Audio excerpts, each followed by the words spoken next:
You feel it, that invisible weight tightening your chest, thoughts racing like wildfire, devouring your peace, anxiety, stress.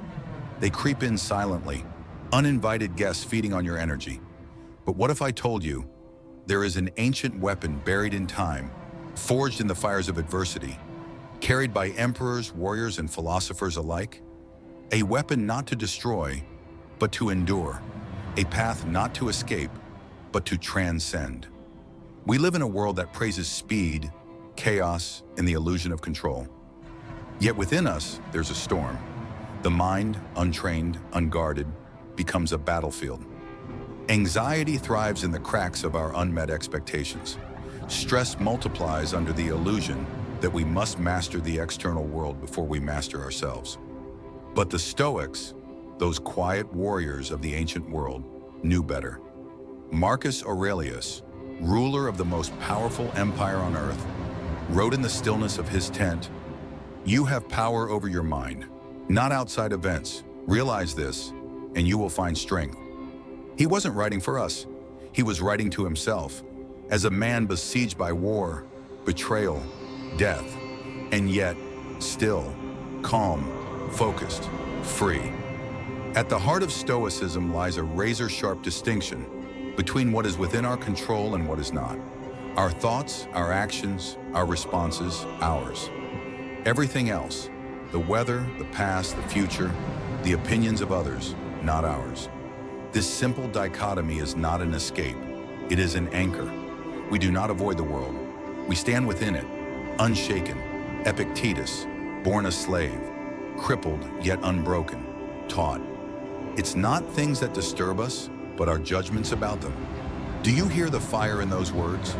The implication that every time we suffer internally, it is not the world striking us. It is our mind interpreting the blow. To be stoic is not to be numb. It is to feel, without falling. It is to be fully alive in a burning world, yet never consumed by its flames. Imagine this. You're lying in bed at 2 a.m., heart pounding. Your mind replays every mistake, imagines every failure, spins 1,000 futures that may never come. Anxiety. It wraps around your chest like iron chains. But a stoic, a true stoic would sit with that fear, examine it, dissect it. Seneca, who stared death in the eye and wrote with serenity, said, "We suffer more in imagination than in reality." He knew the mind exaggerates, distorts, deceives. But he also knew we can train it. You take a breath, not to escape, but to return, to yourself, to the present moment. You ask, is this within my control? If the answer is no, you let it go. If the answer is yes, you act, with clarity, not panic. We are not born stoic, we become stoic. Not through ease, but through effort. Not in comfort, but in chaos. You train yourself in moments of discomfort. You journal like Marcus, reflect like Seneca, observe like Epictetus. Each day you chisel away at the false self, the self built on fear, on ego, on control, until what remains is unshakable, a quiet force, not reactive, not dependent, but grounded. Stoicism is not about suppressing emotions, it's about understanding them. Anxiety is a signal, stress is a teacher. When we stop running from them, when we listen, we can learn to stand still in the storm. And in that stillness, something awakens, a calm that no one can give you, a peace that no chaos can steal, a freedom not granted by circumstance, but forged in the furnace of self-mastery.